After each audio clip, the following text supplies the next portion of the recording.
Welcome to today's Walk and Talk. I am Samarth and with me our guest is Kiran.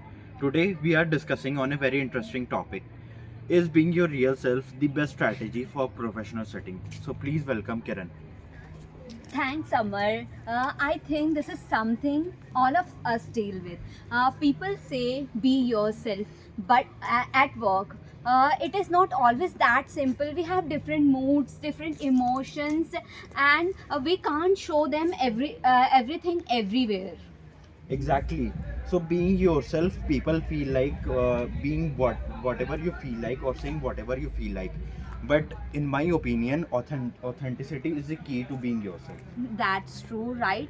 I would like to explain you this with an example. So, suppose I am very calm and quiet person. Earlier, I tried to act more loud and energetic, which decreased my productivity. But when I became myself, it increased my productivity, and I became more real at workplace. So that's a great example. But being your real self, by being your real self, you can help you yourself grow.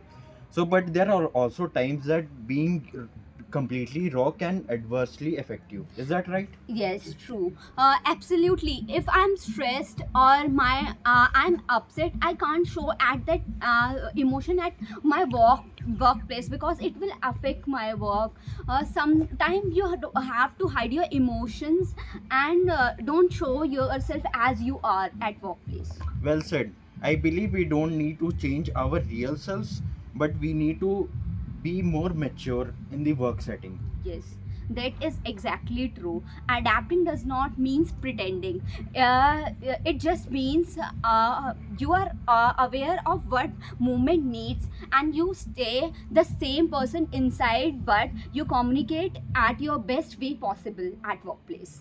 And at the same time, it also does not mean to hide or stress ourselves too low, because it will also mean that because teamwork mostly work in connections. Yes, very true. Sometimes being real means showing vulnerability, like saying, I don't know this yet, or I need help. If you really need help, you can ask for it. You don't have to be like, I don't need help at workplace. Just be yourself. Okay.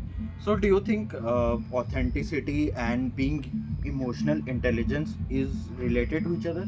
Yes, definitely. You need to know what you're feeling, but also choose the right way to express it. You can't show your anger directly to a person. You will have to go and talk to him about your problems. Then only he can provide you the solution. I like that. By being real yourself, you can be the real you. Yes, that's true. You have to be yourself, but in a modesty. You don't have to show your emotions or being too emotional, too upset at workplace. You have to do it in a subtle way. So, to sum up, by being your real self, you can be mindful and you can be respectful at the same time. That's true. Perfectly said. Be yourself, just not your unfiltered self. Be the best version of yourself at Okay. workplace. So, thank you, Kiran, for your thoughts, and thank you everyone for joining today. That's it for today's walk and talk.